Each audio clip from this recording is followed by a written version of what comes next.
Salut les petits potes, je vais vous présenter la nouvelle série de Amazon Prime, La Roue du Temps. The Wheel of Time, traduit par La Roue du Temps en français, est une série adaptée de l'ouvrage de Robert Jordan du même nom. La série tourne autour du pouvoir de l'Unique, la puissance suprême dans cet univers, et Ren, une très puissante Aes Sedai, doit conduire et protéger un groupe de jeunes lors d'un voyage. Ces jeunes sont les héros de la saga, il s'agit de Rand, Matt, Perrin et Gwen, accompagnés également par Nineveh. Cette mission vise aussi à gagner du temps en attendant de savoir précisément qui des jeunes possède le pouvoir du dragon. En effet, l'un d'eux possède le pouvoir du dragon, qui se réincarne de génération en génération. Ce qui est bien à savoir, c'est que le pouvoir du dragon incarne la plus grande arme dans le monde. Cette série est originale de par ses paysages très originaux, ses cultures et traditions très diverses. Il y a d'abord les Tuatan, c'est un peuple végétarien et pacifiste, qui a comme philosophie la non-violence même en cas de légitime défense, selon le paradigme de la feuille. Il y a aussi les Aes Sedai, elles sont les seules à pouvoir contrôler véritablement le pouvoir de l'Unique. C'est un groupe de femmes formé pour contrôler ce pouvoir magique. Elles sont regroupées en 7 Ajas. Les Ajas sont des équipes d'Aes Sedai, représentées chacune par une couleur, des valeurs différentes et un objectif précis. Par exemple, l'Aja vert, surnommé l'Aja de bataille, est voué à la guerre contre les ténèbres.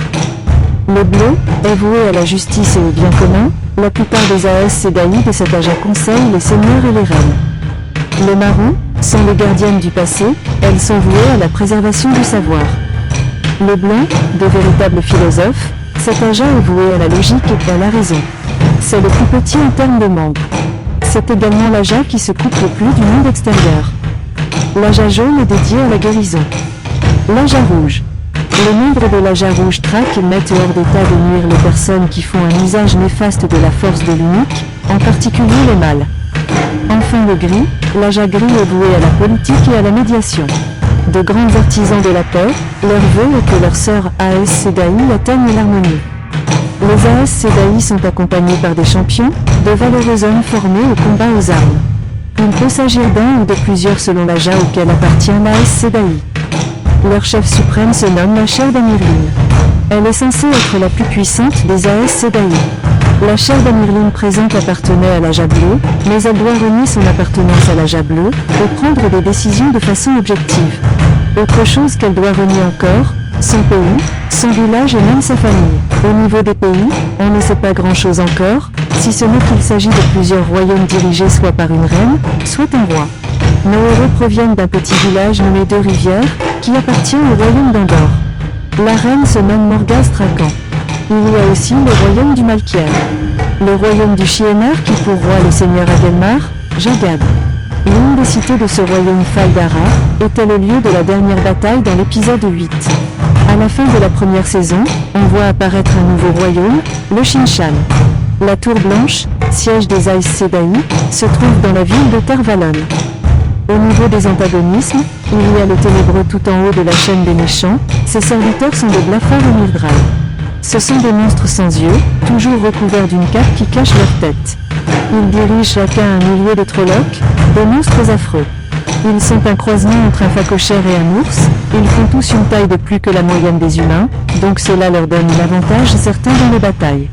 À côté de ces monstres, il y a des humains qui servent les ténébreux. Ils sont appelés les suppôts des ténèbres.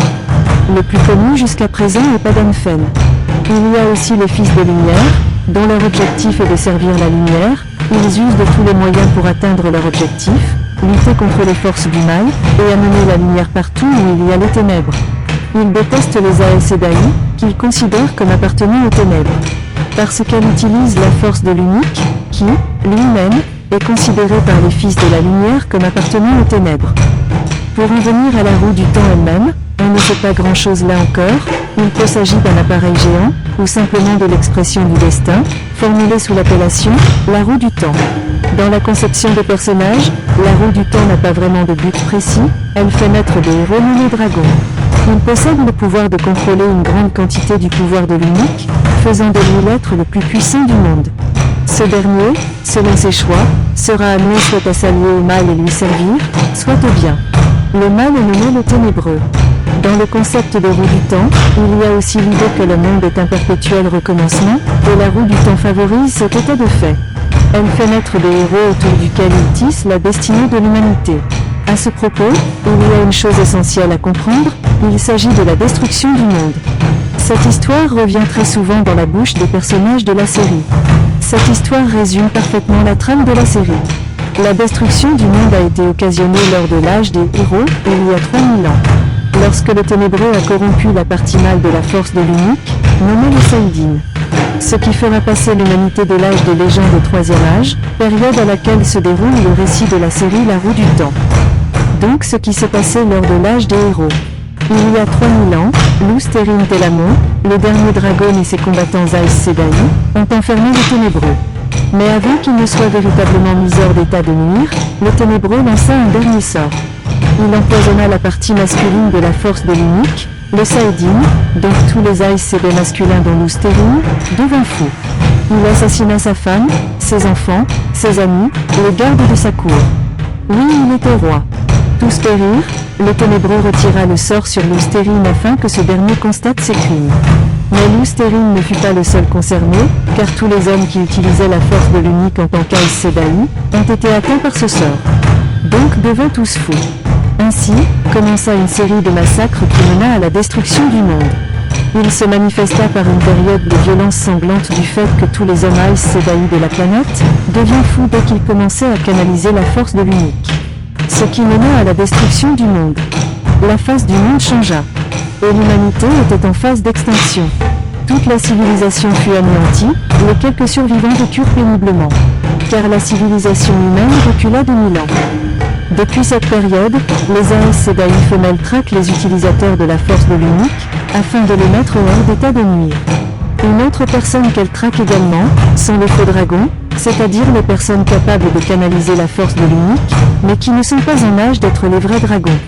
Ces personnes sont dangereuses, car à chaque apparition de faux dragons, celui-ci regroupe une armée afin de prendre le pouvoir d'un royaume. Dans ce cas de figure, l'utilisation du pouvoir de l'unique était considérée comme abusif, dangereuse.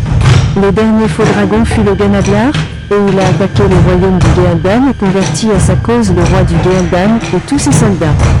A bientôt pour le résumé de l'épisode 1. N'oubliez pas de vous abonner pour avoir les anecdotes.